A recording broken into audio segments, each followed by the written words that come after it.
hear myself through my headphones.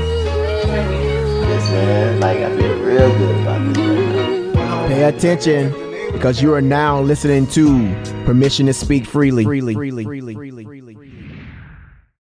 going to try to intro this because I know we got some sophisticated new listeners. So here goes nothing. Welcome to another episode of Permission to Speak Freely. Damon is not here, but you got me, Damo, and Tisha's here. And we're here joined by buddy Shorey, who we know not much about. So we're going to find out everything there is to know about buddy Shorey. Let's start from the top. What was your worst experience in the Navy? So my worst experience in the Navy was so I was stationed in, my last duty station was Naval Air Station Sigonella. And I was working as a fuels accountant there. And I had a problem with prescription pills. And I had to come clean to my chief, who was the DAPA chief at the time. And that was extremely difficult.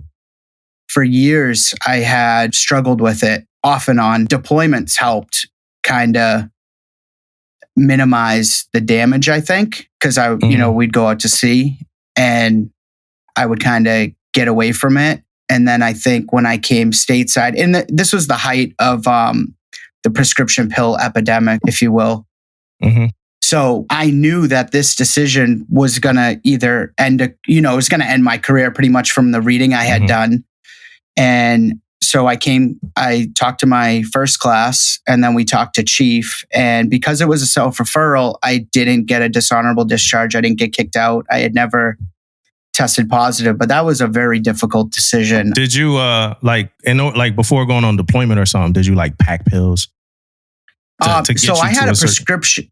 So I had a prescription. So if you're going out to sea, they kind of give you a supply. The first time I kind of got called out on it was I was on a comfort deployment and I'm working on the flight deck. But I mean, as you know, with any injury at that time, I mean, I wasn't taking a crazy amount, but they were like, wait, you're working on the flight deck and you're taking this. Was the first time a doctor was like, whoa, who's giving this to you? And then, so to continue working on the flight deck, I had to stop.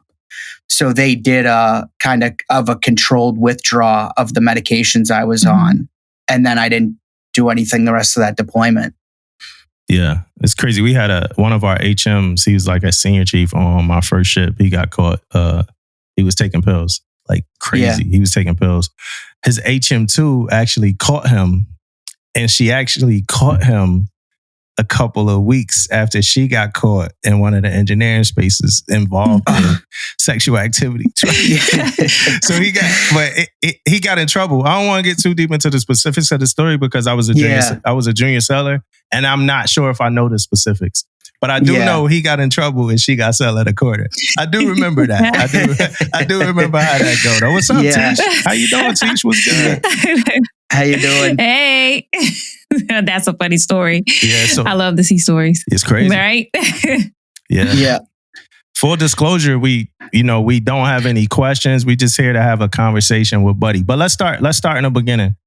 What compelled you to join the military? So when I was in high school, I went on a trip that we saved from starting in freshman year. We went to Thailand for a month. Damn. In high school? Yep. So our freshman year, a group called World Expeditions came in, and they gave us this opportunity. They're like, listen, you got to raise $4,000 per person. I think there was 10 to 12 of us that went, plus one of our teachers and then a guide from England. So that was my first experience, getting a passport and leaving the country. And we ended up living with a hill tribe for a week. We hiked in the middle of nowhere, living in a hammock, mosquito net. Whatever you could carry on your back was what you had for the month. So after that, I came back home, graduated high school, and then I was working as a fuel home heating oil delivery driver, and I was making like $200 a week. And I was like miserable. I'm like, this cannot be it. I'm like, I'm never, how do you even make a living out here? So I I had like my uncle, some distant relatives had been in the military during Vietnam, my great uncles. And I knew I wanted to travel, so I knew it would be the Navy. I had friends that had gone in to other services and they were stuck in like New Mexico for their whole 4 years. And I was like, I don't know about that. So I'll try to get on a ship. And then I actually had a pretty good recruiter. It was like, if you want to go on a ship and travel, do aviation. You'll always be on a ship. Yeah. So that's how I ended up picking ABF. And I went to boot camp like April. So I graduated in 2005 and I left April 2006. And I was in Sasebo, Japan in June 2006. Sas Vegas, huh? Did you have a good time in Sas Vegas? I loved it. So that was my biggest mistake, was ever leaving Japan. Because as you know, you don't have, I don't know if you know, but you only have to do 3 years of your contract when you go overseas. So by that time, like you don't get a lot of leave when you're forward deployed. I wish I would have stayed there. That command felt like, like a family. Everyone lived on the ship. I think my problems really started was when I went to Virginia. And when you check onto a new ship in the States, everyone already has their lives. Most of the kids my age, everyone lived on the ship. There were a couple exceptions, people that had families. But for the most part, like after work, we all went out in Sasebo. So going to Virginia was a total culture shock. And I don't think I was really prepared for it. How old were you? I was 22. Okay. I did. Yeah. So 19 to 22, I did in Sasebo. Okay. Nice. And then what was hometown? Where are you from? Oh, I'm from Shorey, Massachusetts. I'm like 45 minutes outside of Boston. Okay. So that's kind of like a high vibe. Is it like a Boston feel? No, this is like Iowa feel. Okay, so it's slow. It's growing now, but there's actually a military base right next to us. It was Fort Devens. But this is like, when I was a kid, this was like the boonies. So when I was in the Navy, if people are like, oh, where are you from? You just say Boston. I don't know if you guys get that. Oh, you from Philly? Yeah, but I never had to do that. Yeah, I never. I'm from Philly. Yeah, so that's awesome. I didn't have that. I was from the boondocks, so I'm like, oh yeah, you know where Boston is, right? Yeah. Look, I love it when people like are not from like the major city and they be like, yeah, I'm from such and such a wick. It's like, where that's at? It's like 9 miles. You know where Boston is, right? Yeah. All right. So just go 9 miles in the middle of bumfuck. That's where we live. That's how I am too. Right yeah. I'm the same way. Yeah, man, it's crazy. Yeah. It's just easier, right? To explain it to someone. So, but yeah, this was, it's kind of built up now, with the housing boom and whatnot. Boston is really expensive. Yeah. So people started moving further and further out. And, but yeah. I'm really surprised that you picked the Navy based off of when you went to, I forget where it was that you went, and you said you were camping, Thailand. And you were like pretty much camping. That's like straight Army, camping out in the middle of the field, and then you're close to an Army base. So what was it that it was just to travel that made you pretty much just the yeah. And I actually, the recruiter I had, he was, he had known about me going to Thailand. He's like, yeah, if you want to travel, like join the Navy. Did you even entertain the Army at all? No. And which I should have, because I think at that time in 2006 was like, Iraq's ramping up. Mm-hmm. They were given some pretty big bonuses. And I was like, no, I really wanted to travel. And I loved being on deployment. Like the ship life was definitely for me. That is where I thrived. I think like once I got to shore duty is when like, maybe it was just like running from your issues, but the deployments, like, were really good for me. And then once I was like kind of stagnant, I didn't do well. Are you from a tight-knit family? Yep, very close. Okay. We had when all this was happening, obviously my parents were super disappointed. Mm-hmm. So that was tough. Like my mom, she was a teacher. So I live across from that elementary school. My mom taught there. I went there. Great parents. My dad coached, my sports, worked a ton. He's amazing parents. So it was really hard for them. So it was like a bunch of stuff. When I had to come clean about that, I was not only ending my career, but I was going to have to tell my family. Like, they were so proud of me. Yeah. So were you honest about it, like upfront honest? So I say that because I always thought to myself, like, if I had to get out early, if I got kicked out for something, or if I had to leave early due to something that was against something that my parents would be about, I always thought like I would like make something up. Like, yo, I'm just home. Hey, I'm home. I'm gonna be here for a while. They would have to figure out, what the hell happened. Like, were you like just open and honest about it? Yeah. So okay. So in that process, I had called my dad. Well, they kind of called and then put me on the phone. It was kind of like a head spinning situation. Like it happened really quickly, but I just told him. And I think my dad knew, and just, we didn't have like that respect for each other to call it out. Yeah. I mean, I don't, I just didn't want to disappoint him. He probably wanted to say something. I think he knew. My mom, on the other hand, a little more on the naive side, had no clue, was kind of blindsided by it. But my behavior in any addiction, I was very selfish. I could tell, but I don't think they knew. Yeah. So I just came clean. This is what was going on. And when I did, my dad was like, "It's about time." So I remember him making that comment. Yeah. So this addiction started before the Navy? No. Well, so in high school, I drank, and, anything I did was kind of in excess. So you could see, I mean, even as a kid, like watching certain movies over and over, like anything I picked up on was to excess. Yeah. So drinking in high school was definitely a problem, and was one of the reasons I kind of joined, to like get away from that like party scene.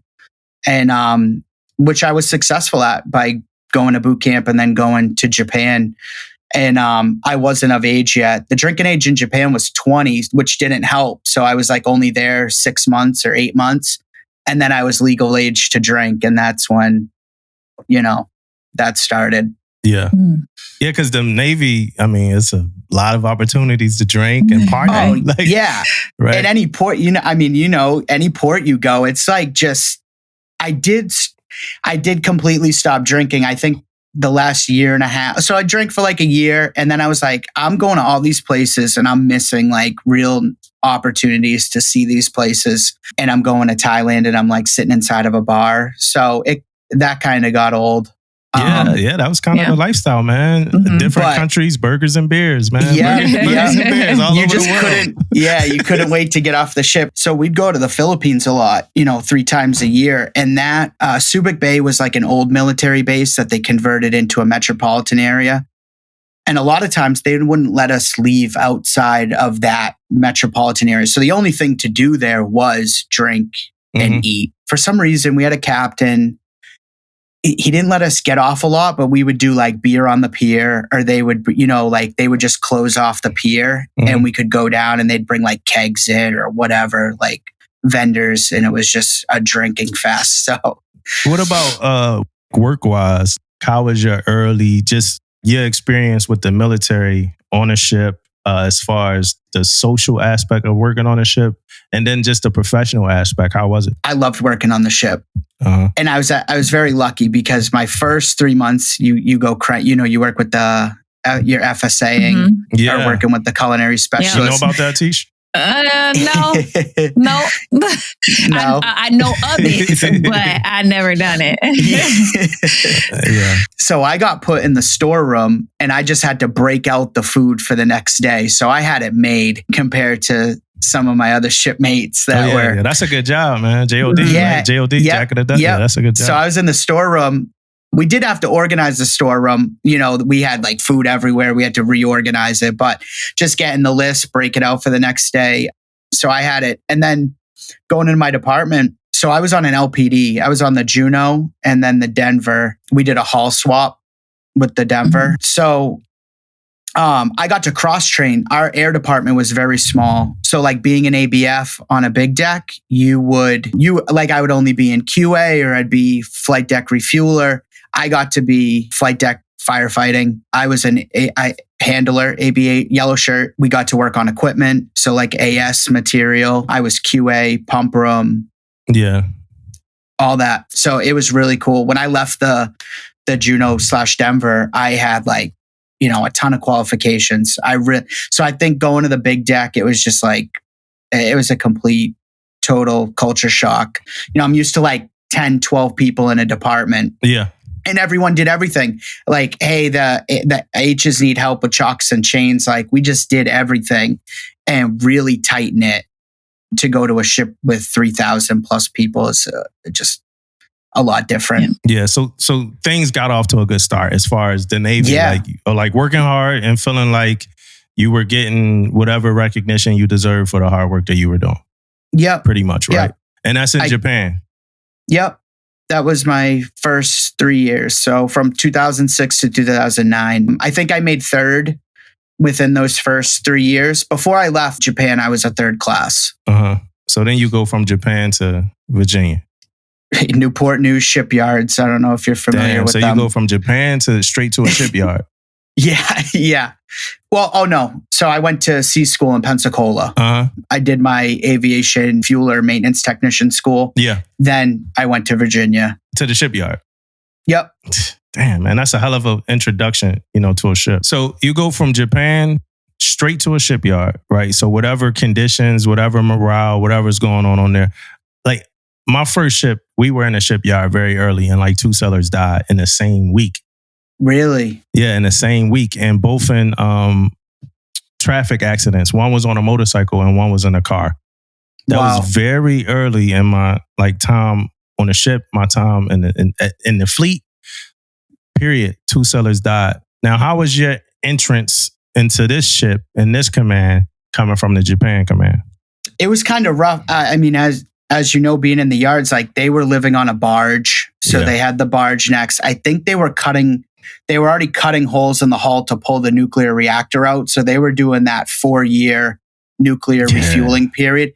It was like real, I think morale, it just felt, just walking into Newport News shipyards, I was like instantly depressed. Yeah. I've never felt depression wash over someone when I saw these it looked like the 1930s with like the steel lunch pails and like all the contractors and the welding.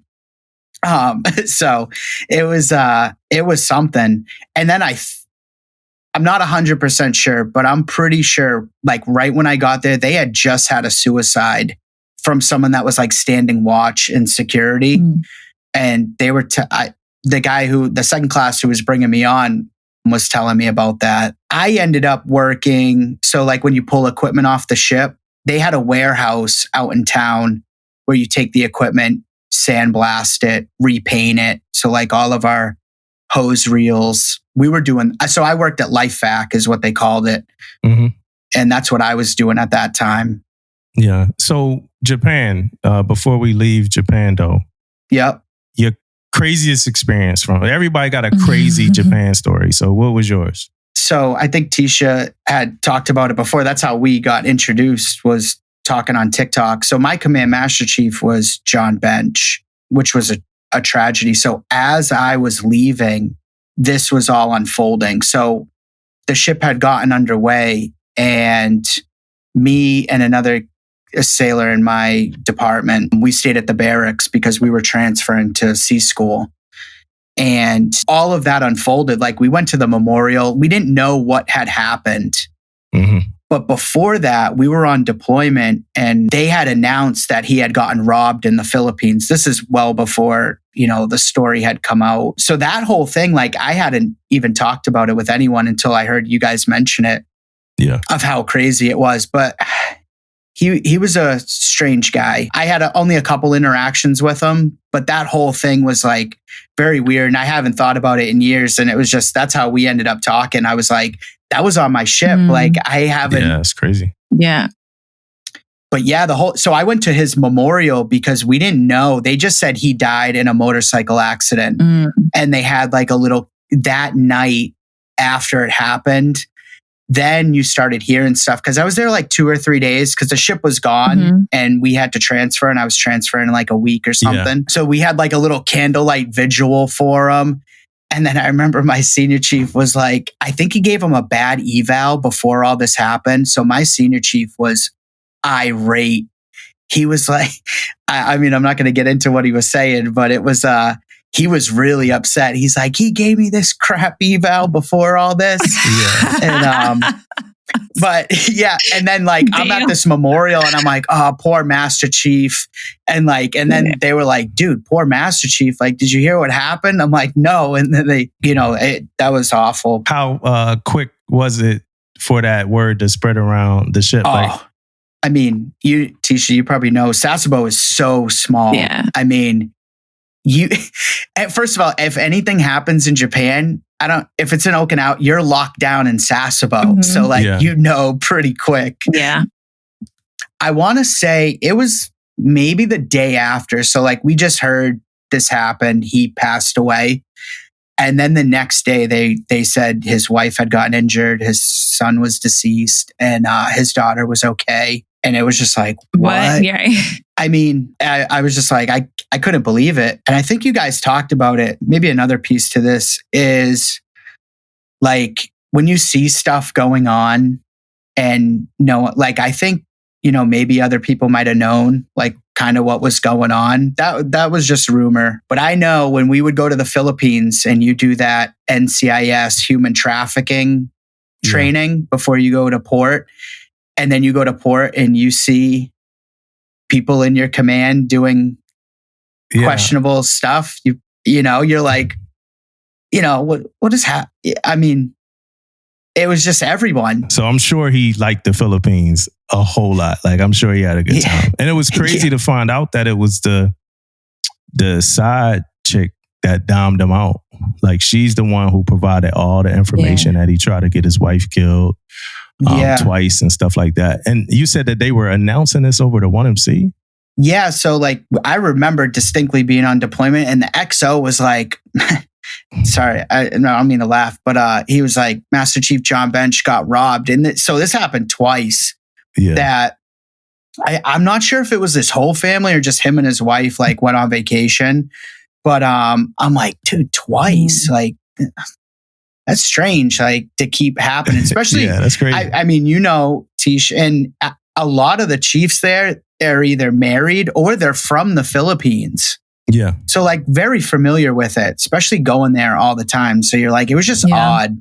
Yeah. But you don't think anything, that's the last thing that's going to come to your mind is like, he's planning this, Right. It's like, what neighborhood you going to where you keep getting stay out of that neighborhood, man. Especially since we go there all the time and they wouldn't let us outside the gate. Like along Post City, I think we went out in town maybe once or twice at the most. Like they kept us in that metropolitan area for that reason. A lot of crime. Yeah. There were terrorism at that time, a lot of terrorist stuff going on. So I'm like, he knows better. I mean, they preach this stuff to us up and down. I'm like, and you keep going to the same spot. And you said that the captain was pretty strict when it came to liberty, right? Yeah. Yep. He, so if it was the choice between like, if we could do another exercise with like, we were working with the Korean Navy or like the Thai Navy doing Cobra Gold. Like if there was we could go to port for an extra day or we could go out and train. Like we were out to sea training. So does any of this like pressure, right? Because I call that pressure to be able to go on liberty, but you can't because of the mission or whatever like that. So you lose a lot of opportunities to go out on liberty on deployment. I call that pressure. Some other people might not, but that's what I'm going to call it. Did any of these like extra obligations and this pressure kind of play a part into like when you do finally go somewhere like Norfolk and you probably get more freedom to start going a little bit crazy because you didn't have that for the last 3 years or something like that? I don't know. It's tough to say. I don't really look at like, I think there was just something in me. Mm-hmm. I didn't look at like outside, like, oh, my job was doing this. I think when I went to Virginia, like that was a different umbrella, but like I knew there was something, like I had issues that I needed to address. Yeah. But like I said, even being stuck on the ship and we just had a blast. I think it was a little different too. Like we didn't. So my ship, I'm not sure if it was the last one, but we were an all male ship. So maybe that's why other stuff was let slid. Like there were no enlisted females. I think there was one officer, the CSO or supply officer. Yeah. But I think that's why like we just got a lot of leeway, you know, with like drinking and partying and stuff like that. So when did the pills start again? So I hurt my back in Japan, maybe that last year. And like at that time, you know, I'm pretty sure I was getting like, you know, Percocets or something like that. So I don't know how, but I just like, then I went to a different command and they were like, oh, you're getting this. And they kind of kept it as like a regular prescription. And I just kind of went along with it because I liked them. You know, I'm not like, oh, you know, no, I'm good. They're like, oh, do you need more? And I'm like, well, yeah. So after you recovered, then they asked you. Yeah. But what's happening? Were you living in a barracks? No. So in Japan, I lived on the ship. We didn't have barracks rooms or nothing. When we went to Virginia in Newport News, it was like an old school converted into a barracks. So I think some people stayed on the barge, and then I had a room at like the Newport News schoolhouse, I think. I don't know. Yeah. So you would you be around people if you said it was perks? Yeah. So are you around people? Or are you like kind of in solitude by yourself? So that I never put out in the open. Like that was on me. But at that time, which wasn't in Japan, do you remember the K2 spice, like the synthetic weed? Yeah. So that was huge. And then I think my mistake was that I was a third class, and then I would gravitate towards like the younger sailors that probably weren't doing the right thing. Like I wasn't surrounding myself with the correct people. Yeah. As not in Japan, but when I went to Virginia specifically, and like maybe those people just take you under their wing, you know, and then they're like, oh, let's go smoke a blunt. And you're like, well, what is, you know, like I didn't know anything about that at the time. And it just kind of progressed from there. So you smoked the K2 as well? Yeah. Yo, it was dudes smoking out of bowls. Yeah. It was like stoners. No, like, for real. I was like, what? I'm like, I didn't even know what it was. And they were like, oh, you can buy it right at the store. So I'm like, oh, whatever, you know? Yeah. But the pill thing I kind of kept to myself for the most part. Unless like, I mean, some people knew I had like a prescription. So like if they got their teeth pulled, I'd be like, oh, you're going to throw those away? Like, can I have them? Or I'd be like, hey, here's $100. Like, yeah. The K2 thing though used to be funny because people would be like, oh man, it ain't nothing. What is it? Potpourri? Yeah. You're like, they'd be like, yo, who the fuck? Like, who the fuck want to smoke potpourri? Yeah. Like, oh, it ain't nothing but potpourri. I never smoked potpourri before. Yeah. I'm all right. And actually, you know one of the kids that was my roommate, one of my first roommates, he was the first. So when they started cracking down on it, he like admitted to doing it, but they couldn't do anything because there was no testing. And it was like that gray area. It was wild. So that was 2009. When I first got to Virginia, I mean, I'm talking first classes, everyone was smoking. Like, and I'm like, I don't know, being in Newport News and just like, you didn't feel like the Navy. I'm like, dude, we're smoking blunts in our car, like outside the shipyard. Like this is crazy. It was just so out of whack with what you're supposed to be doing. I think that like really skewed my view. Plus the environment was just bad. You know, the shipyards, it's not great. So you're doing whatever, like you're lonely in a room by yourself, third class. It's just like, I don't know. Like it was very depressing. I went through that period. I didn't smoke K2, nothing like that. But I went through that. I talked about it on here before, so I'm not going to bore everybody with the story again. But I had a period of time while I was in the Navy. We were going through pre-in-serve. And I remember we probably like at the point where we like 130 something days out. And I just remember just drinking like so much, man. Like I would drink And it'd be the worst shit you could drink, like Cisco. It'd be like Cisco and Four Loko. Cisco and and this was the first cut of Four Loko, right? This Four is Loko, probably around the same time. Same time, same period of time. Yeah, same period of time before they remixed it. The first, the original, they don't know. Right? So so I'm drinking Four Loko, and then like somebody was like, "Oh yeah, they call Cisco like liquid crack. It's like the worst thing." I'm like, "Oh, so why not like just mix the liquid crack with this crazy Four Loko shit, right?" So I would drink it, right? And I talked about this on a pod. I would drink it, and I'm a movie nerd, right? I'm a movie nerd, right? So I went through phases of movies, like the 40s, like movies from the 40s, movies from the 50s, like horror movies, foreign movies, French movies. Like I'm just like real like movie like nerd. So what I would do was I would cut a movie on, right? French movie or some weird shit, right? And then I would fall asleep while the movie, I would just pass out drunk while the movie's on, right? Pass out drunk. It's still whatever it is in a cup or whatever. At some point, and it's crazy because I had a roommate. But at some point, I would wake up and I would grab the drink that's probably hot. Might have been a fly or two in it. I would grab the drink, start drinking again, and cut the movie back on or whatever. So now I'm watching like Alfred Hitchcock South by Southwest at like 2:00 in the morning, like just to pass out again whenever I get like too drunk. And that went on and that's off the ship, right? That's off the ship. On the ship, I'm junior seller of the year. I'm like, whatever it is, I'm all this shit. Like I'm qualified, I'm second class EI, whatever I was at this period of time on the ship. Yeah. But off the ship, it was a lot of pressure, yo. At some point in time for me, it was I got over it. Like this probably happened for like 2 months. So I got over it, but it was a lot of pressure. Yeah. Man. You know what I'm saying? So I went through it. Wow. Yeah.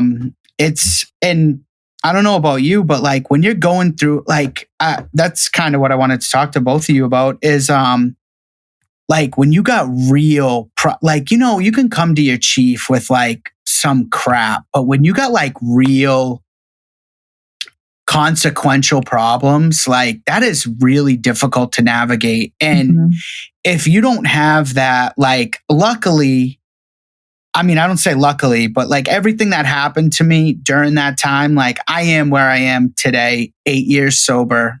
I haven't had a drink in years. Thank you. Married, I got the dogs. Like if none of that happened, like I wouldn't have had that growth. So I am very thankful for it. Some kids, like I feel really bad. Like sometimes I'll read stories. Like I don't know if not too long ago, did a kid die? Or they were in the shipyards and there was like no accommodations. The welding was going on. And I was like, that hurt my soul. Like I'm like, cause I know what he went through. And like, if you can't handle that and you feel like you don't have anywhere to turn to, like, God bless you. Like, you know what I mean? What do you do? And it's not easy for like the chief. Like it's not easy either I'm gonna talk from my own point of view and perspective. From my own point of view and perspective, I don't think it's easy as a chief because, and I'm not saying it's hard on some people. We got some superheroes out there, right? But like, we're not specialists. We're not mental health specialists, right? So the thing you got to do is you got to be able to refer the person of where they need to go. And the reason why I say it's not easy is because we do have some superheroes out there. Now we got some people that have like the experience and they know what to do because they did it a million times. Yeah. But then you got some people that just think because they're chiefs they have to know what to do. Yeah. You know, and you don't. Like it's people, it's specialists, it's people that really. I am an advocate for chiefs getting their sellers to the people that could actually help them. I'm an advocate for that shit. Not everybody. Is some people that think as a chief they should be able to solve every single problem there is. That's not a thing. You're not Professor X. You know what I'm saying? Yeah. You're a chief. You know, so because it seemed I thought you was going to ask us that question, right? So. But that's what it seemed like, you know, for me, like, that's a hard thing then. Like, when my seller comes up to me with, like, this conundrum event in their life that I never, ever dealt with in my life. I never dealt with drugs to a point that, like, I got, like, best kept secrets or I got, like, anything. I never did it. I never done it before. Yeah. You know, so it's like, all right, how do I, you know, the best thing I could probably talk to somebody is, like, bouncing back from like taking a hit, like because you made a mistake or something. I've done that a million times. I've bounced back, but I never dealt with addiction. Yeah. In that regard, you know what I mean? You know, then it's like, it's different strokes for different folks. So the kind of person I am is I'm a play under pressure kind of person. Like every single time, I'm gonna dig myself out the hole kind of person every single time. So my advice is not gonna be good for somebody that can't take that. You know, I'll walk through fire. Like that's just who I am. Yep. So if, you know, somebody might come to me like, hey, Chief, like I'm going through this. And I'll be like, all right, well, just what I did was walk through the fire. And then people like, I can't talk to him no more. You know, I can't talk to him no more. Right. All right. So you're on this ship in Norfolk. They going crazy with the K2. This around like 2009. So when did you get out from, so we talking 2009, but when did you get out? 2013. Okay, so 5 years later. So from 2009 to 2013, you doing prescription pills? Off and on, not consistently.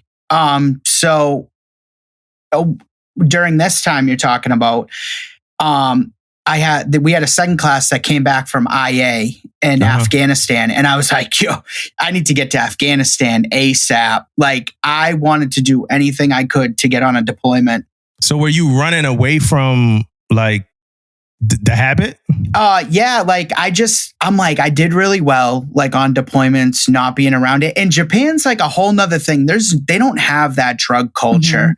America is a totally different animal with the drugs. Like, I mean, especially at this time, so if you're trying to stay away from it, it's just not. So I was like, I need to go overseas or something.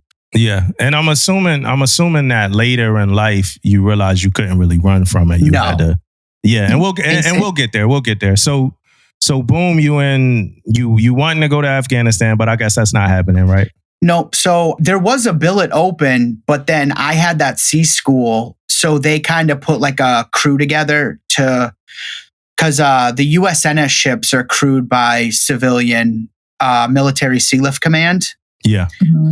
But they had a captain from Bethesda who was the overseer of the Navy personnel. And then they kind of they pulled someone from the Enterprise. I went from the Roosevelt, and they just put a bunch of us together, and we made up an air department on the Comfort.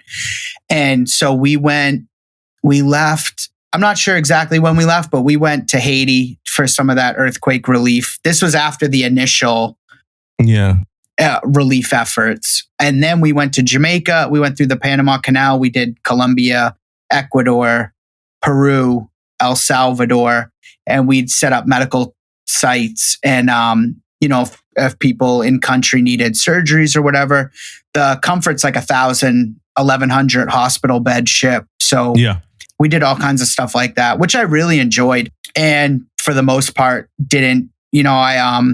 I went on with some medication, and that was when one of the physicians was like, whoa, you can't be working on the flight deck. You're taking what?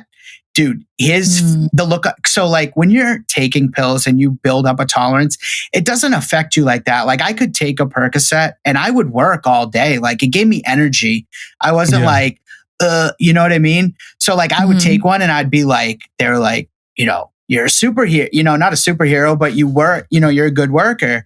Yeah. So like so when someone called, you kind of feel like how not normal that is. Like, you're like, wait, you shouldn't be taking that while you're working with helicopters. And I'm like, why? Yeah.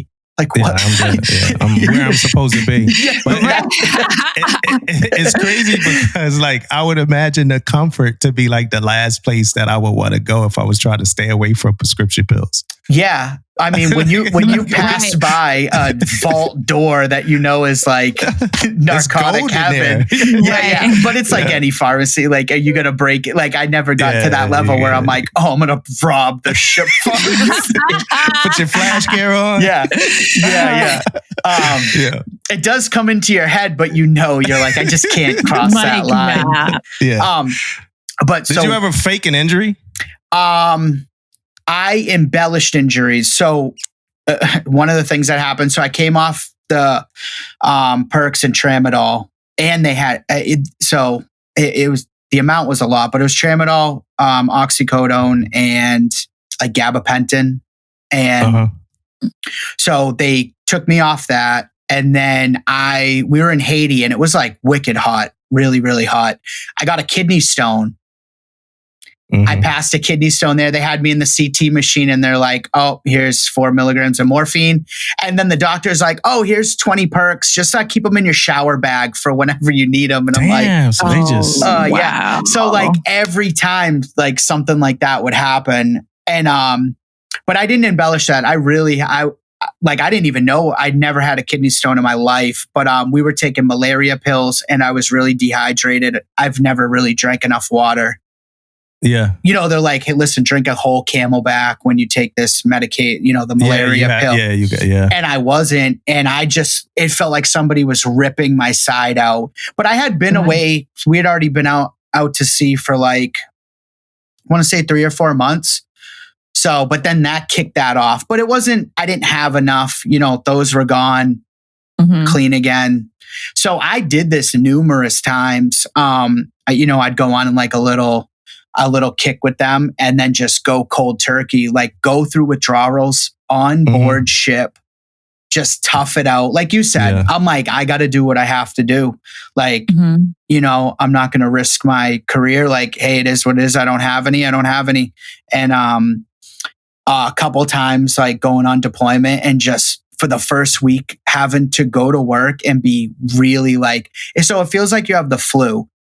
You feel like you're crawling out of your skin. You're hot sweats, cold sweats. I never really got like the nausea and the vomiting, but just like really uncomfortable and having to tough through that for like 7 to 10 days. Yeah. And then you're okay. So, but it's weird. Once you admit to it, and like when I went to rehab, it's harder to do it without the help. Like I'm like, I had done this a million times on my own, but I never had the mental health part of it and growing as a person. Yes. So, so what was the feeling that you were looking for so I had perks once. I got hurt. They gave me perks. My mom like against drugs. So she's like, don't take them. I don't care how hurt you are. Don't even take them. Right? Yeah. So I think I took, I want to say I took like 2 of them, I think. And I was itching and I ain't take them. I took them, however, but I took like 2 rounds of it or whatever. Yeah. I think I had to piss a lot and I was itching if I'm correct about the drug, and I would sleep. I was just itchy, pissy, and sleepy. Yeah. And that was it, but what was the feeling that you wanted to get from this? So when I first took one with an injury, it was like a warm blanket, like nothing was wrong. Like that was the feeling like you were looking for, you know what I mean? Like, so I didn't have any of that, like itchy. Maybe later on, like, so when I got out, I still had some problems, and then I got clean for the last time. But so it affects everyone differently. So like some people are really sensitive to it. They do make you itchy, but they like gave me energy. So like a cup of coffee would to someone, like, and you just feel like everything's right with the world. You have like this warm glow to everything. Like, obviously I wasn't taking enough to like fall asleep while I was working, but like at night I'd want to get like fucked up. Yeah. So that was when like I'm by myself. Like sometimes I'd take 5, you know what I mean? Wow. At a time. Yeah. Is that a lot? I don't know. Like, is that a lot? To an addict? Like if you would, now the landscape now is totally different with fentanyl, but like to a normal person, that is a lot. Okay. Like it says take 1 to 2 for an injury. If you have to take 5 to 10 to feel something, you got an issue. But that's like on the milder side. But there's different variations. Like the ones I was taking in the Navy were the ones with Tylenol. So you're not going to take like a whole bunch. But there's other ones like OxyContin is higher milligram. It's just an extended release version. Yeah. We would suck the coating off that and just chew the whole thing. So you get all 80 milligrams at once. So that'd be like taking, I'm not a math genius, but 10 5s, regular ones that you'd get for an injury, that's only 50 milligrams. So, 1 80 milligram pill is, 3 more than that. Yeah. So you get off the comfort right? And then where do you go? What's next after the Comfort? So I got off the Comfort, and then I went to Naval Air Station Sigonella. Okay, so you've been back and forth all around the world. Yeah, and that was my problem spot. That was shore duty. So I did 5 years at sea, and now I was going on my 3-year shore rotation. Yeah. Now, before we get to Sigonella, how do you leave sea duty? You leave your second class? Yeah. Okay, so you leave not a great second class. So I came off the Comfort deployment and had like a NAM 4.0, made second class because of the Comfort deployment. So when I went back to the Roosevelt, and I was like, I did not want to be there at all. So I was still working at LifeAct, like bringing equipment, sandblasting equipment.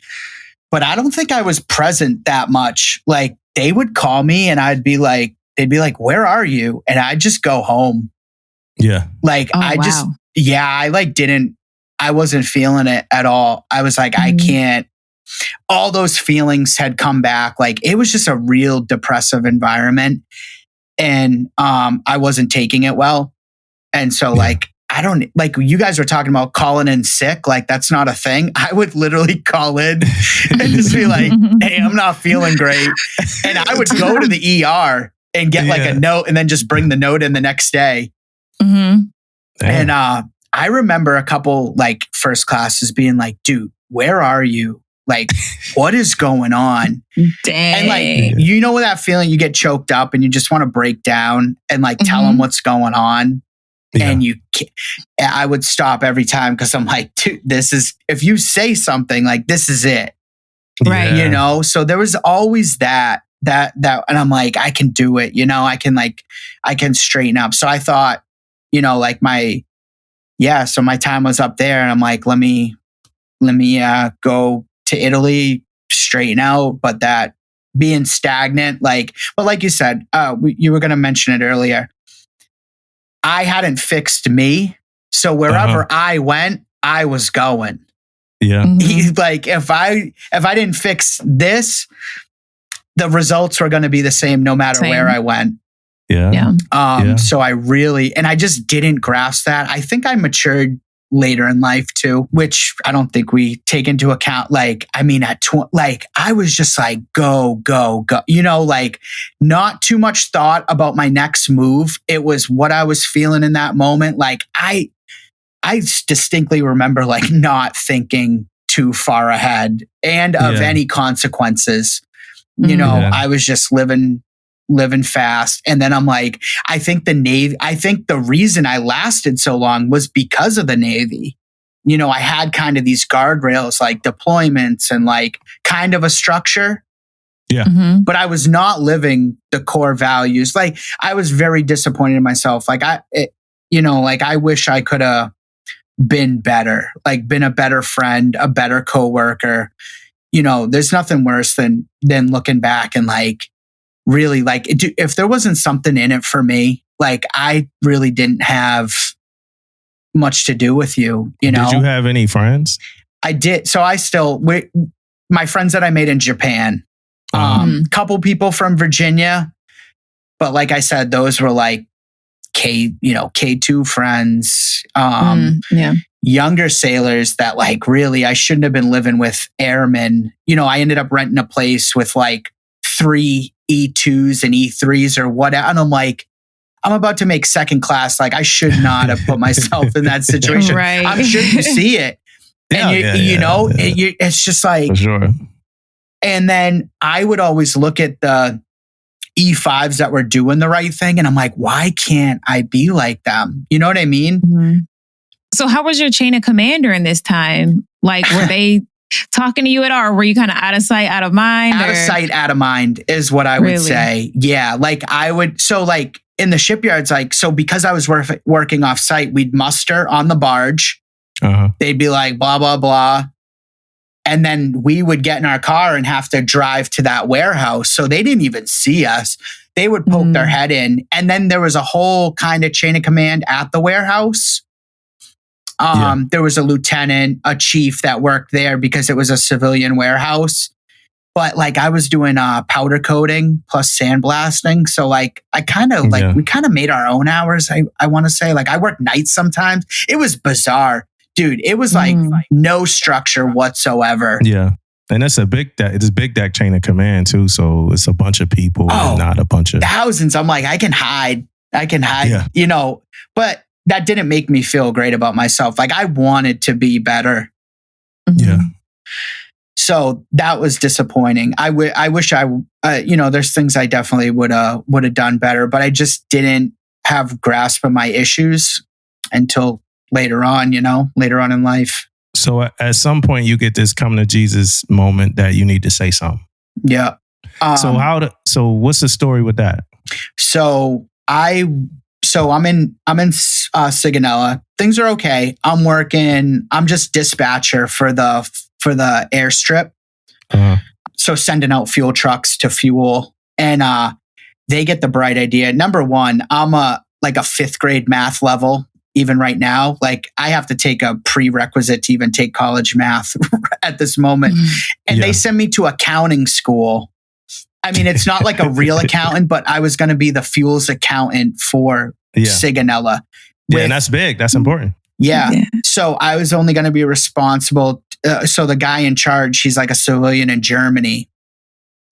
The problem is, so I didn't want to do it. And a lot of the sailors at NAS, they hadn't been on on board a ship. So like if I had rounds, I did my rounds.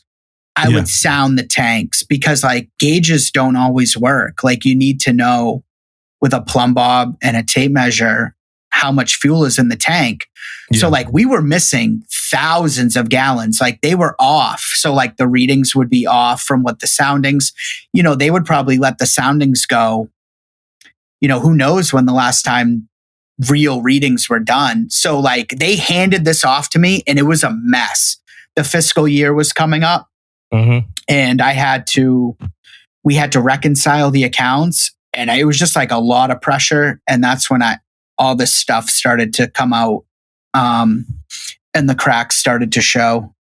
Yeah. It's funny, man. I don't know what group of people understand what you mean about like the sounding tanks and those levels being low, but I'm in the group of people that understand. Yeah. No. That ain't bad. I'm in a group of people that understand what that means.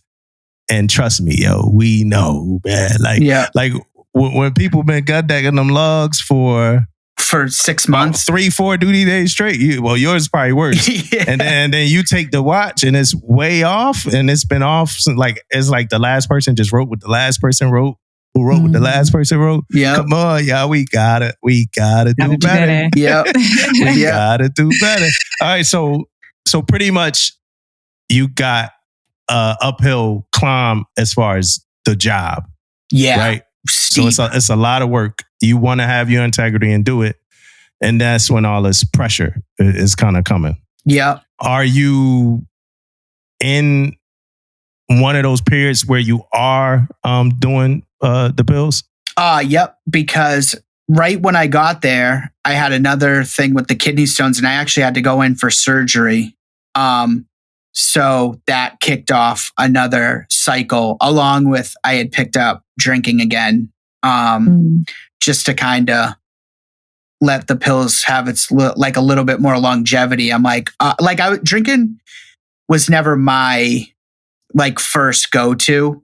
Yeah. But if it prolonged or enhanced the high I wanted, I was all for it. So I started drinking, and then that with the pills was like a spiral pretty quickly. So that's how that went. Yeah, and nobody knows, right? Just you, right? Family, command, nobody kind of really knows what's going on. So you finally get to this point where so what made you, was it like a specific moment that made you say, it's time for me to just kind of come clean? So I had an apartment, and overseas housing allowance is a little different than just getting your straight BAH, which so I had an apartment, but I hadn't been staying there because like there were so many barracks rooms and like the drive was like 45 minutes and I like, I'm not going to drive intoxicated. So my buddy was like, dude, I never am in my barracks room. He was living with his girlfriend. He's like, just take my barracks room. So I was staying. I wasn't even staying in the house, but overseas housing allowance, they coordinate with the base like a lot.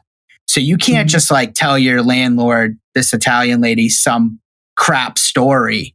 She's like, yo, why are your lights not turned on? And I'm like, oh, because I don't have the 400. So the other thing with OHA is that you have to like put up the money. Well, if you're struggling with addiction, I don't know if you know anyone in addiction, but you don't have two nickels to rub together. Yeah. Any money that's coming in is going out just as fast. Yeah.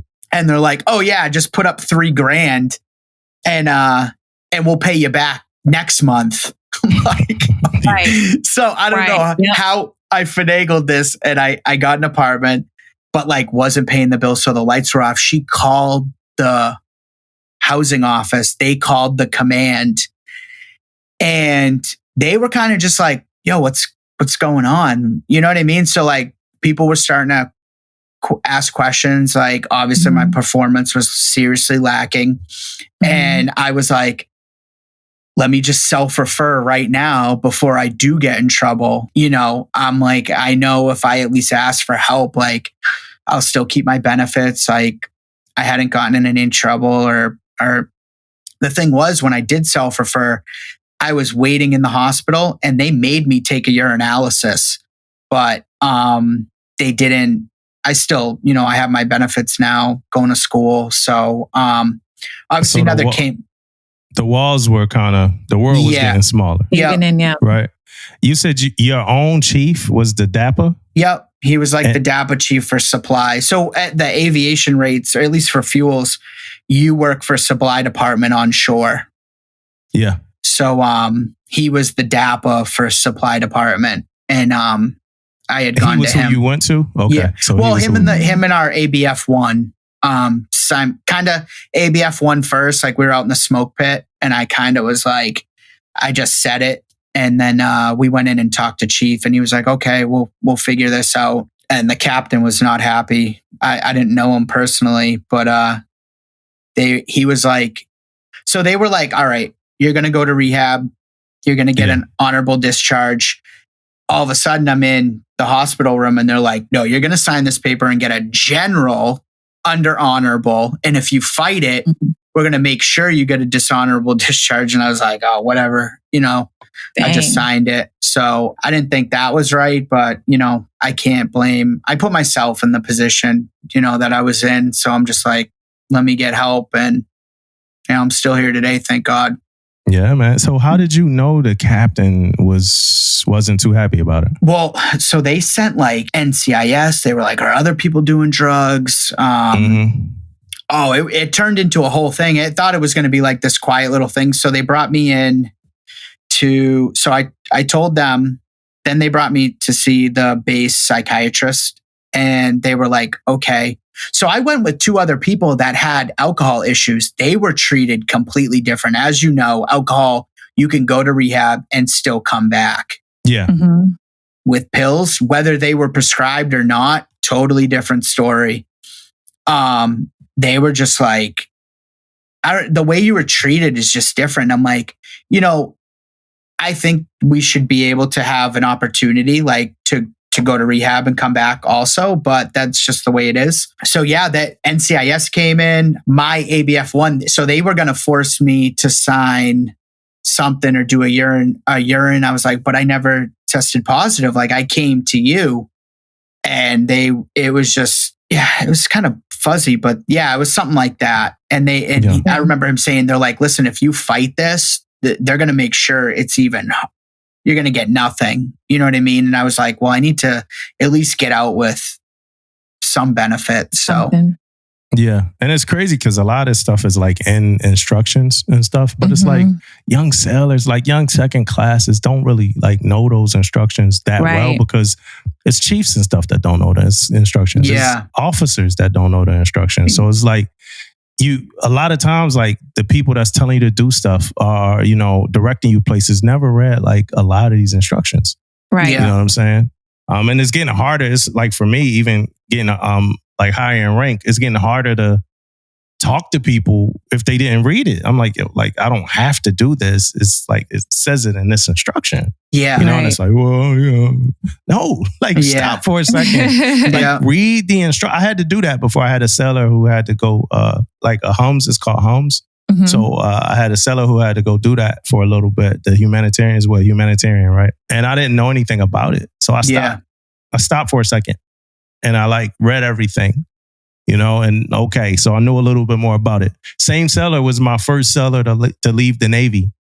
I never had a seller leave the Navy. And it was him who actually is our chief. Like, wow. I want to have my DD-214 in my hand and they did not leave. And I was like, and it's funny, I talked about that on this podcast, like early. But I was like, let me stop and figure out what the hell he needs to leave the Navy. Because there's nobody else that's going have this figured out. But so let me stop. But a lot of us, we don't do that. We just think we know what the hell we talking about because we saw something happen before. Yeah. Right. So young sellers, or just throw them by the wayside. Yeah. So that'd be like, dang, like they just kind of treated you completely different, treated you like a criminal. Sounds like. Yeah. Just for asking for help, though, it's like at least you did ask for help before something catastrophic happened. And some people, that's how they find out. So, yeah. And not only that is, I don't know what happened. Like, so I had my medical records and then they had them. And luckily the VA, a lot of stuff had been digitized by that time. And so I didn't need it. But I remember emailing them and being like, hey, did you ever get my medical records? And they were like, dude, you're like, just completely ostracized. And I'm like, for someone who literally asked for help before, like I killed someone in a car accident or something like that. Like that was always my thinking. Like I do need to get help. Like this isn't going to be good if it keeps going. Yeah. So you didn't feel like your chain of command was by your side throughout the process, right? At first I did. And then like as it went on. And not only that, when I got escorted, they had someone escort me to London to rehab. Yeah. The guy was drinking the whole time at the airport. And I'm like, dude, the guys that had alcohol problems, they literally stopped and let them get booze. And they locked me in a room pretty much. And they were like, you're going to go cold turkey. And then we're going to put you on a plane to London.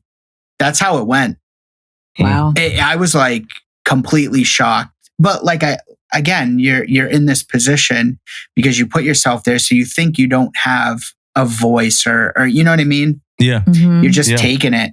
And I'm lucky that I got out with a general under honorable, and not a dishonorable. The only thing I did get is they did put the drug misconduct thing on my DD-214, which isn't, drug misconduct.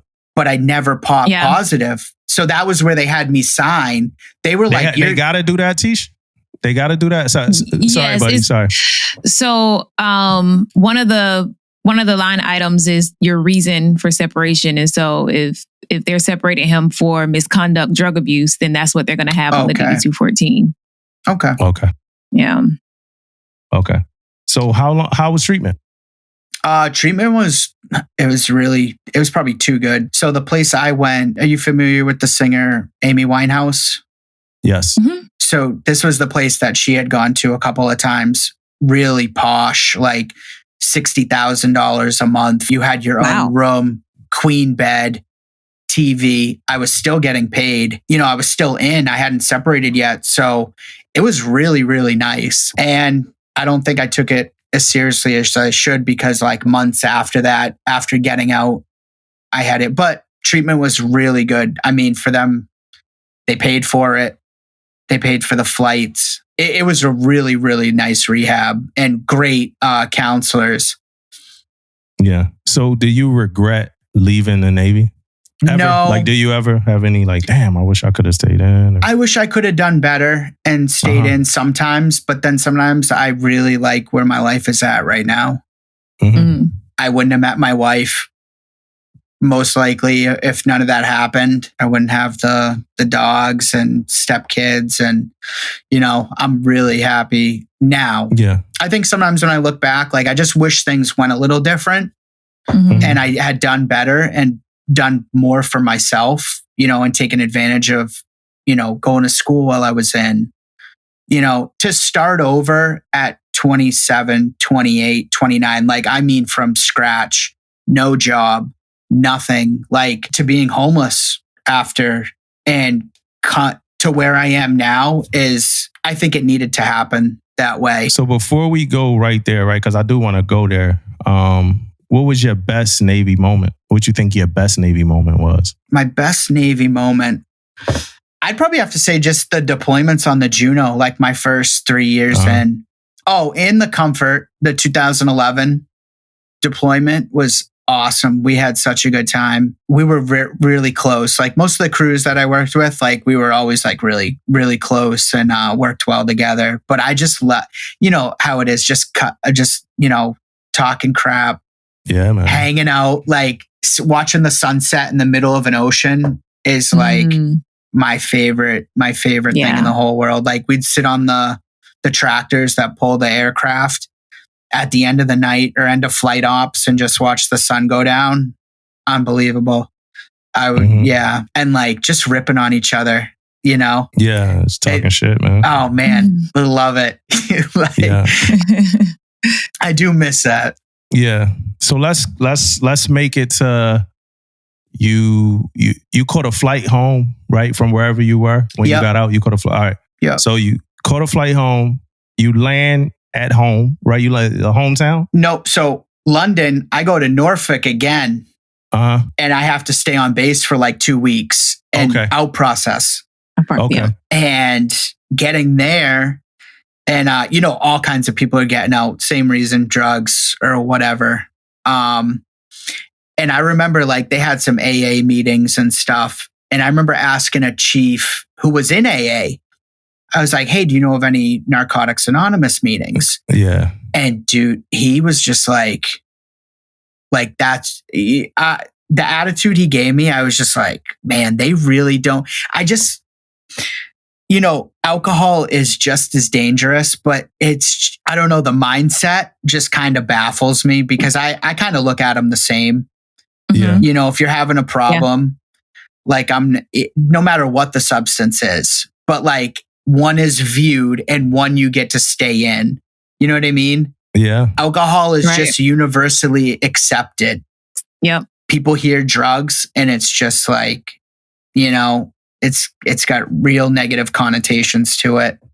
Right. Yeah. Yeah. Even a prescription, like something that you could be prescribed, not like illegally attained drugs, like legally attained drugs. People still had that, connotation to it. So you leave Norfolk, you come home. Yep. How much money you got in the bank? Maybe 1,000. Okay. So you come home from the Navy from how many years? 6? Just under 7. Yeah, 6 and some change. So 6 years in the Navy, home, $1,000 to your name. Yep. How's life?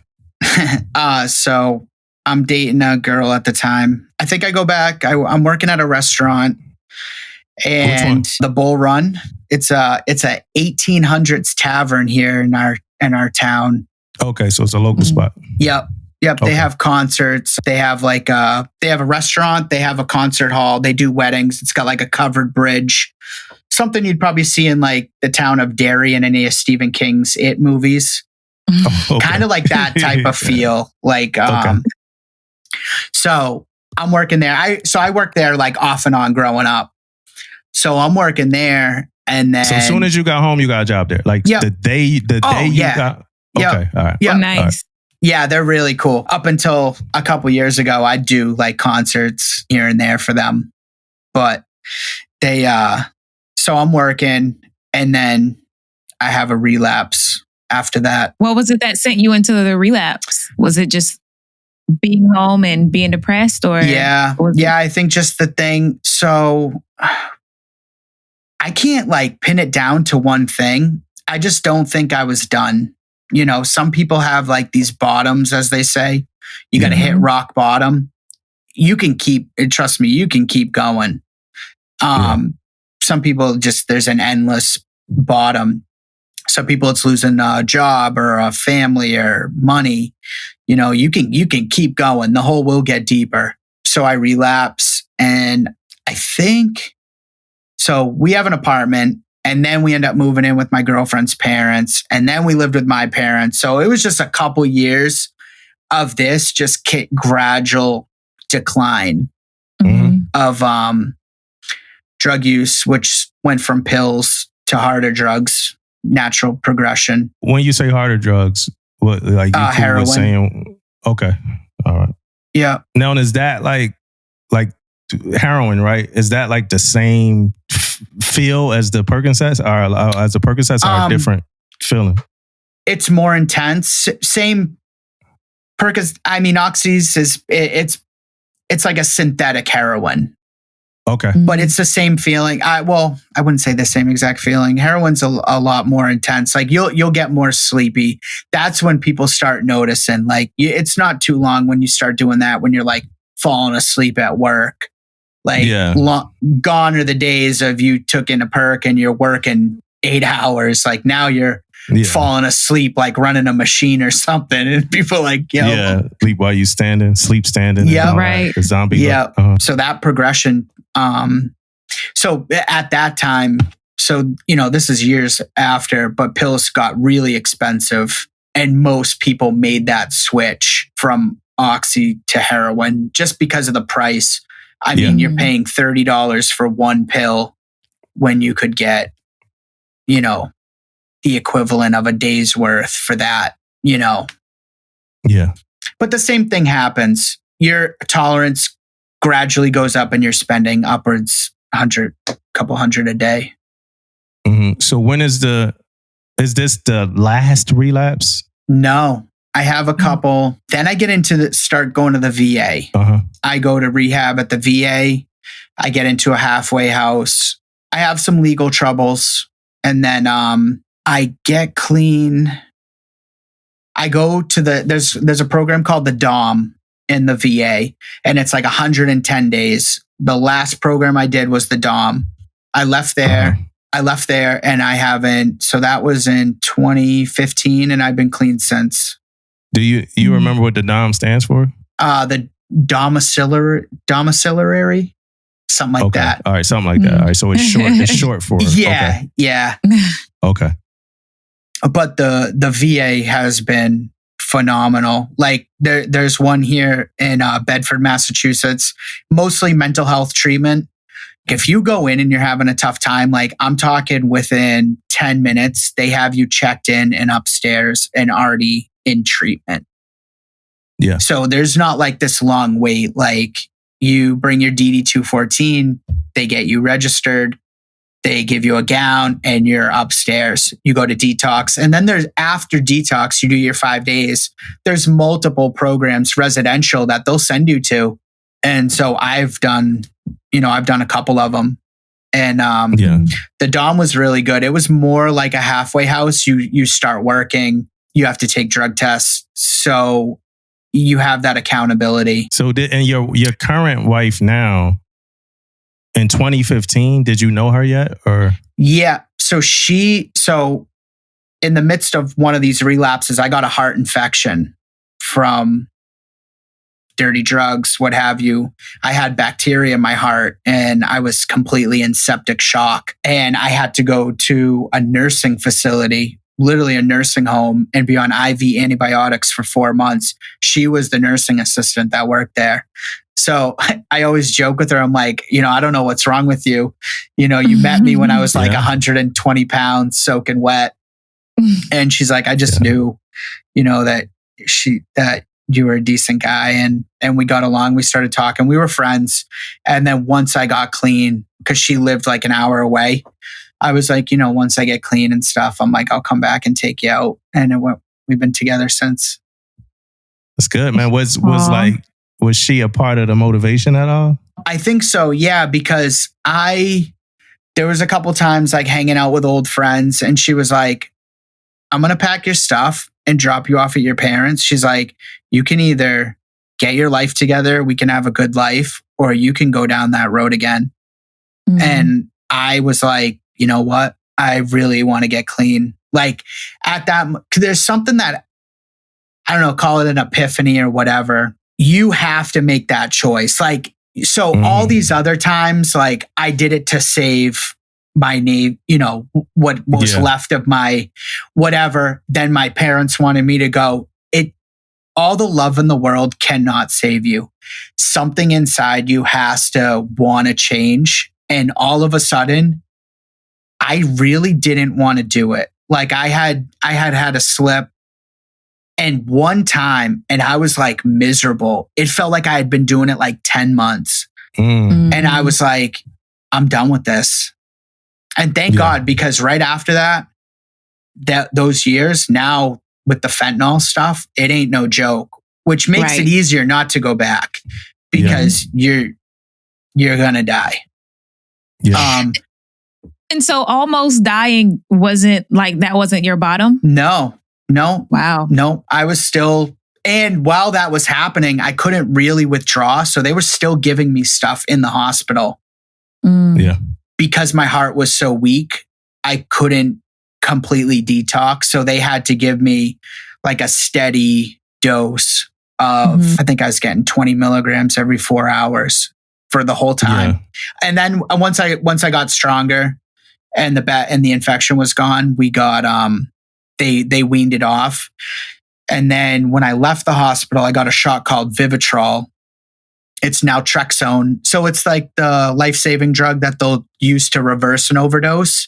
You can take that and it'll put a blocker on your receptors for a month.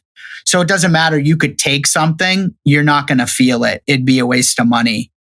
Like you won't get the high from it. But I took one of those shots, and then I've done some medicated assisted treatment. There's Suboxone, there's methadone, along with counseling and stuff. All that helped. Yeah.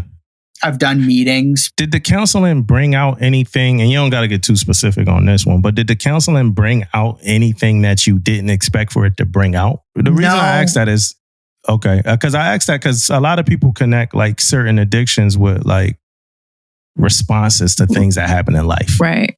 And it seemed like talking to you for the last hour or so is just something that you picked up. Like it's nothing like no true trauma happened as a kid that made you turn to it. No, I just, honestly, I liked it. Like some people like, I don't want to talk bad about anyone, but like some people be like, this happened and this happened. Like, dude, it was awesome. It felt good. Like sometimes it, you know, that's the simplest explanation. And I just couldn't stop. You know, it took on a life of its own. At certain points, I could put it down, and then it just grabs a hold of you and you can't. Yeah. But I enjoyed it. Like it felt like, I don't know. It was just like a warm blanket. Like you didn't need, you know what I mean? You're like off on your own, and I'm going to all these places. But like at the end of the night, you know, people need that like wind down period. Like that was my wind down. Instead of a glass of wine, it was a couple of pills. Yeah. And like I slept really good. You know what I mean? That was just like my blanket, my comfort blanket. And I just associated like being comfortable and relaxing with like taking pills.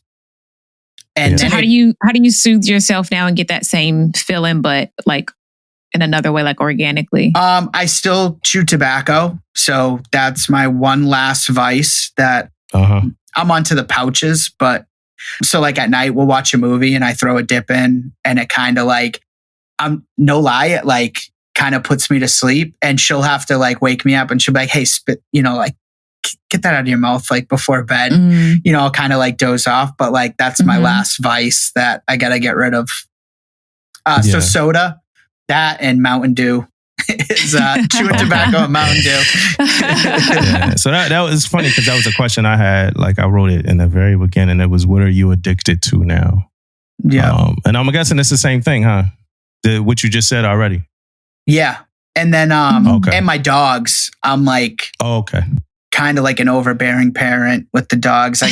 You see ones, there's a portrait of all of them back there. And then I see Oh, them. wow. I just thought they were just random, like some you bought Me out too. the store. No, one of my wife's coworkers painted the hand-drawn one for us last Christmas. We gave her a picture of all the dogs with like Santa hats on, and she drew it. So let's we covered the darkness, right? Yeah. We covered the darkness. So let's cover the light a little bit. And we've been talking about it a little bit, but like, where's Buddy Shorey today? So I have relationships with the people. Like, so before I got clean, most of your relationships aren't real. They're like, I need something from you. You need something from me type of interactions. Actually, your last podcast really made me think like the outward mind. Like, I realized that I never was thinking of people like a human, interaction. It was just like a transactional thing. Until like now, like just being there for my niece and nephew and my parents. Like when my dad calls, like I'm not calling him to bail me out or because I need money. Like I can just be there and spend time with them. Like I used to go to their house and hang around for like 20 minutes and then be like, hey, can I get $40? Like now I can just be there for them, like that feeling, like knowing that I'm responsible and like the bills are paid, we have a roof. Hey, I'm about to go dark again. I'm gonna go dark again real quick, buddy. I'm gonna go dark one more time. What did you burn any bridges that have so far been irreparable? Relationship with my uncle. Yeah, we haven't talked since I was like deep into my addiction. That still, bugs me. Like we've talked, but it was never the same. And I'm sure not now because it's been 8 years, but like at first you can tell people are just weary. They gotta protect themselves too. Yeah. When they've had their heart broken numerous times. Yeah. Especially when they had let you back in or something and then you shitted on them again or something like that. It's crazy. Yeah. Yeah. So my biggest thing was I'm a talker. I would always promise you something like, oh, I'm going to get it right. I stopped doing that. I was like, I just got to show people. And then after like years, I was like, this is what it was about. Like I had to prove it can take longer than this. I'm very fortunate that I had the family that I had and that I still have them, with some of the stuff I put them through. And yeah, I'm lucky. So, you got a sponsor, right? Not any. So I don't talk bad about them, but I don't go to meetings anymore. Okay. You don't do the program. For me, you did it all, right? You did all 12 steps at some point, right? I didn't do the 12 steps. I did a couple of them. So sitting in rooms for me, talking about it, like this is the first time I've kind of like dove like real in depth. I mean, me and my friend, actually I have 4 good friends who are all clean that we all got clean together. But I just had made a decision to move forward. I didn't want to keep talking about the past. I think that was keeping me in the past. Now, that's not for everyone. Those meetings change people's lives. For me, sitting around talking about drugs wasn't helping me. And I just decided to look toward the future. And what was done was done. And I had to move forward. And that was just my own process. Yeah. And that's what helped me because I had gone through the meetings in rehab so many times and it wasn't working. I was like, let me try something different. And I think it was a lot meeting the right person. Some people don't have that. And those meetings are what keep them sober. Yeah, it's like but I met someone like that. We fell in love. And when someone,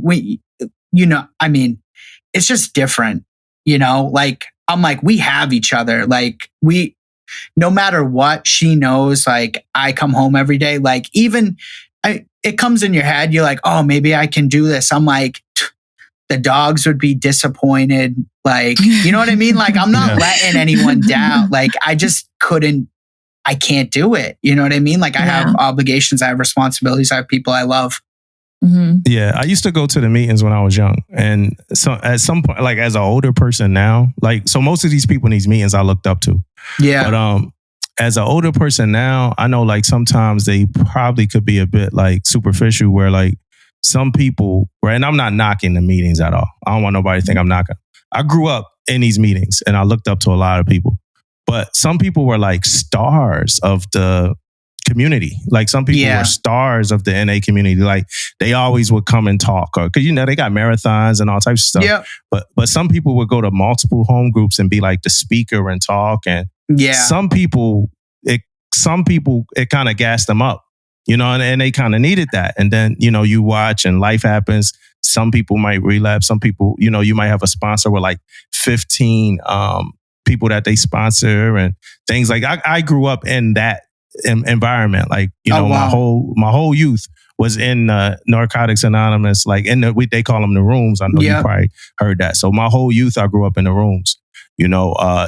Either side of the family, I was somewhere in the rooms, and we had fun as kids, like just helping out and stuff like that, like making the coffee or something. Yeah, it was super fun, But then we looked up, man, some strong stories, man, being young, and we would go play basketball and stuff. But eventually, you come in and you hear like somebody talking about something, and they like some really good speakers, like a few of them really good. Some of the best public speaking I ever heard was in the rooms. But like I said, sometimes people become like stars. It's like a kind of a class. I don't know if I'm off here. No, I think you're right on. So I think for me, so Cape, where Cape Cod is in Massachusetts. Yes. So Cape Cod has like a really strong recovery community. I had gone to a treatment out there, and like we went to meetings like 3 times, every night they'd take us, and I loved it. But I felt like I was talking stuff that hadn't, like talking myself up, like I was you know what I mean? And I'm like, I don't want to fall back into, just gassing myself up. And like, I'm not even out of treatment yet. And that's when I was like, I need to like just live it and prove it, and just move on with my life. And that's what helped me. But I also, like I said, I found someone who I really cared about and loved, and not everyone has that, and so the rooms are good, you have that. And there's times like, I'll be like, you know what?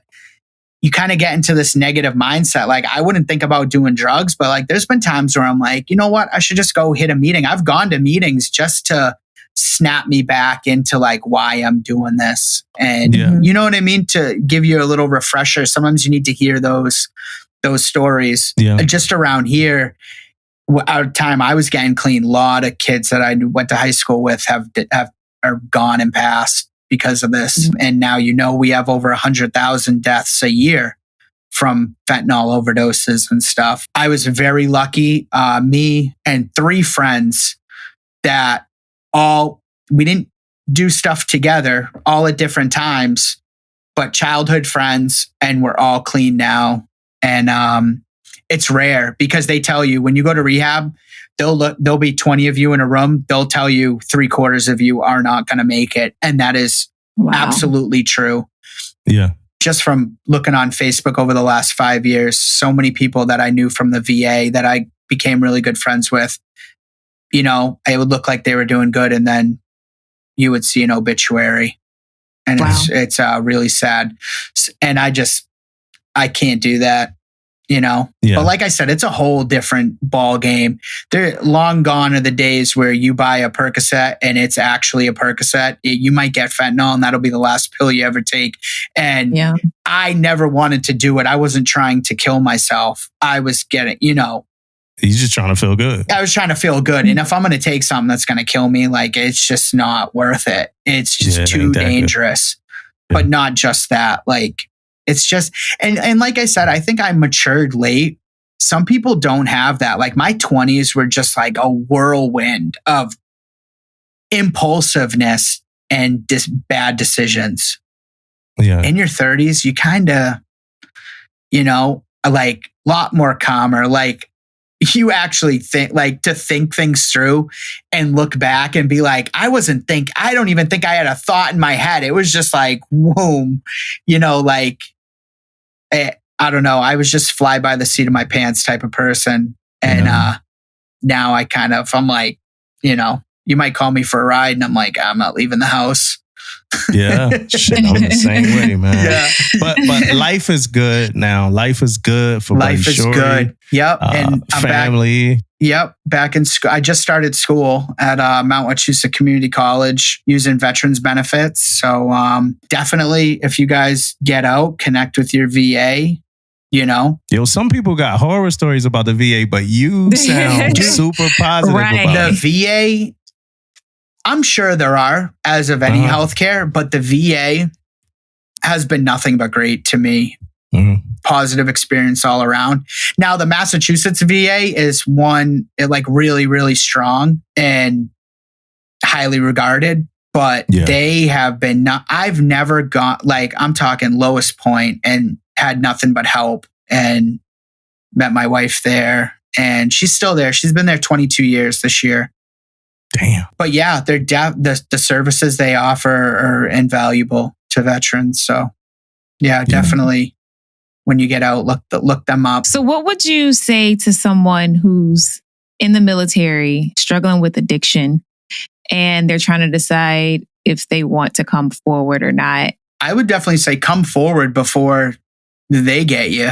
That's your best bet. I mean, because you're gonna get help, and you know, there might be a blemish on your record, but it could save your life. You know, I remember before I did that, calling like those hotlines, like the 1-800, the national addiction hotline. And they would be like, you need to tell someone, you know, like we can't help you. But I think there was just that fear, you know, you're going to have to get out. Unless you can really do it on your own and seek outside, like you go to a meeting and they help you, you just cold turkey it and you stay in the meetings, that's your business. It's very difficult to do. It's not impossible. Yeah, it's the perp walk, man. I've always been afraid of the perp walk. Like I have a dream like that. I'm just walking through the P-way and the whole ship is looking and pointing at me as I got my sea bag on and I'm leaving, and they like, we knew you were going to fail. Yeah, it's the perp walk. You know, it's like when I got fired from Kmart, man. Like I feel like everybody was in the aisle. Like when I got fired from Kmart, I just bye. Like everybody just happened to be. It was like the Red Sea. Is that what Moses? It was like the Red Sea, man. Like it's like this dude got fired. Like let him take this walk and shave. So from like the moment I got fired to the moment I left the door, I saw everybody at the job like some Wizard of Oz type shit. Like everybody popped out of nowhere. Like it's crazy, man. So, that is too funny. Yeah, but that's the feeling you get when you're like, damn, like should I come forward or not? Right. It weighed on me for years. Yeah. There were numerous times I wanted to you just want to tell someone. Yeah. There were people that know, you know, I'm not going to throw anyone under the bus, but like, there's nothing you can do. Like, you know what I mean? You either got to take care of it yourself, but it gets to a point where you get tired, you know? Maybe I was ready to get out too. And I'm like, this is the best course of action is to just come clean. You're like, nothing had you know what I mean? And the worst that's going to happen is you get a little mark on your DD-214, but you got a rehab out of it. You're alive. You know, and you can continue your journey from there. It's up to you, but everyone has to make that decision. Yeah. Damn, buddy. I think that was that was, man. Right? Yeah. I appreciate you having me on. I was petrified. I was like, yo, they're going to realize they made a mistake asking me to come on the pod. I'm going to get an email at 5:45 being like, nah, we're good. Nah, man. That was a lot of heavy stuff. And it's probably a seller going exactly through what you went through. You know what I'm saying? It's probably a seller going through that right now. Absolutely. I appreciate you coming on and Of sharing course. your story, you know, sharing Absolutely. it, like, in my opinion, from what I believe, unfiltered. And the craziest thing is, I feel like it's so much you didn't say. You know what I mean? Like, Yeah. and that's the important part. Like, damn, you know what I mean? Just from what you did say. So, Yeah, man, there's definitely what's up? stuff I brushed. I mean, some stuff is yeah, you know, because you bit personal. you talked about being homeless, you talked about Yeah. jail, but you know, we ain't dig too Yeah. deep there, but it's a lot, man. So, Yeah. but I appreciate you, you know, coming on and sharing that, man. Yeah. I mean, we can You know what I'm we saying? can get more into it, you know, later on down the line if you ever want to have me again. But I hope this helps someone. That was why after we talked and I was like, you know what? I kind of want to, like, we talked about that thing on my ship, Yeah. but I'm like, this was what I wanted. Like, hopefully someone going through something real can like be like, you know what? Maybe evaluate it a little differently and know that there's things they can do and hopefully people they can go to, you know? Right. Yeah. And then you listen to the show, right? You actually, you're a listener. Yep. Right? So You're a listener to the after show. that, I started listening from that episode on. I just finished. I think I got 20 more minutes of the Outward Mindset guy. Yeah. I was just listening to that in the car today on the way back from school. Yeah, man. Good guy, man. Cool. Good episode. Yeah. Like I Yeah. said, man, hey, there's nothing more I can say, man. I appreciate you, buddy. Hey, buddy, I got a question though. Yeah. Let's say like a listener wanted to, and you could say no, but if a listener was listening to this episode and was like, hey, I want to call Buddy, or I want to reach out to Buddy. Yeah. Could they? Would you let them? Absolutely. Yeah. And was Instagram is where they should? Yeah. Instagram would be good. And then we can go from there with emails and stuff. Okay. Yeah. What's your Instagram? Sorry, let me double check. I'm not on You there don't much. remember? Yeah. It is why does I feel like I can find it. so Buddy Shorey Jr. Yeah, On Buddy Instagram? Shorey Jr. Yep. Okay, so Buddy Shorey Jr. So if you feel like, you know, you just kind of, you know, whatever. If you want to talk to Buddy, you thinking about something or whatever, Buddy Shorey Jr. You know, and that's not us saying for you to not. Buddy already said, make sure you go to your chain of command, talk to your dapper. That's the people that you need to talk to or whatever. But just even if you did all that already and you just need an ear or somebody that been through it before, Right. you know, talk to Buddy. Or Yeah. if you need that help getting to that, Yeah. because you know exactly what it feels like. Most people actually get in trouble and then they come clean. Yeah. I feel like it's easier to do it that way, but you actually did it the hard way. And a lot of people, most people struggle with that aspect. So I think you can really get people over that hump. Yeah. So thank you. You're welcome. Yeah. Thank you. Thank you for having me on. I saw it from both ends too. I saw people in Virginia that just got, and they literally leave you. I think you get a bus ticket if you pop hot. If I'm not mistaken. I don't even think you get a plane ticket home. Yeah, back in the day, you used to get a bus ticket. Yeah, you get a Like, great they put you on, you put get you a on a Greyhound. Greyhound.